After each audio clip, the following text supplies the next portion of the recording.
swirl, sniff, sip.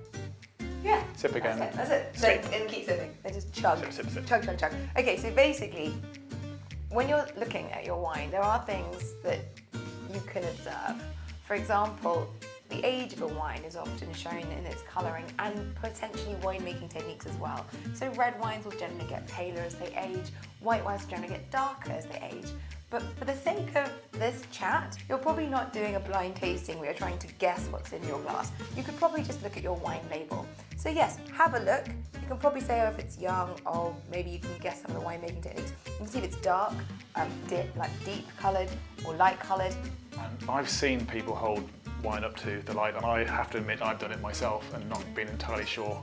Well, it why. makes you just look like you know what you're talking about to anyone who doesn't Yes, know what I they're concur. talking That about. is red. That is definitely red wine. That is a red wine. But I will say, if you want to know if it's, deep or light, basically, with a red wine, you look across the top, see the stem. If you can see the stem with your fingers very, very clearly, then it's a pale colour. If you can't see anything, it's deep. With white, you're more likely to find a piece of white paper or something and tilt it. Look for the deepest part of that wine, deepest part, and that's how you can sort of assess the colour and the depth of colour in your glass. But as I say, this is not really important for you because you're going to be probably looking at the bottle of wine that you just poured. This is how I often find myself ending a night, just staring into the bottom of a wine. Depths. Wine. You can add hair to your wine. I advise not to, but everyone's has been choice. done. Yes, just now in fact. So that's C. Onto the swirl. That you can do all the thingy, that's quite impressive, but if you're not comfortable doing the thingy in the air, then do the thingy on the table. The main point of this is to get some oxygen into your wine. You're going to be opening up the flavours and the aromas. And most of what you taste in the wine is actually what you're smelling anyway. So We're doing the wrong one. we can do whichever one you like. We do one way and one do. Go for it. Do it one way, the other way. Is it like toilets in Australia, which it swirls the other way? The No. loo.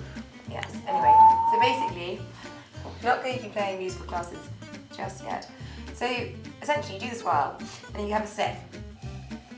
Now, my top tip, because I have a tiny nose, and I have recently, I find it more useful to put your nose to the top of the rim, sniff at the rim with the top of the rim. Top rim sniffing tips there, Libby. Thank you. I feel Rim complete. Sniffing. So basically, put your nose there, give a good sniff, swirl it around some more. Sometimes you might have some problems getting any scent. If it's a simple wine, cheap wine, might have some problems getting some aromas, in which case you could always swirl it, put your hand over it, cap it for a while, and then after a few seconds, you're just going to smell fish, aren't you? Yeah, salmon. Salmon. It's known as a wine cupcake, We isn't ate it? salmon, nothing Yes. gross.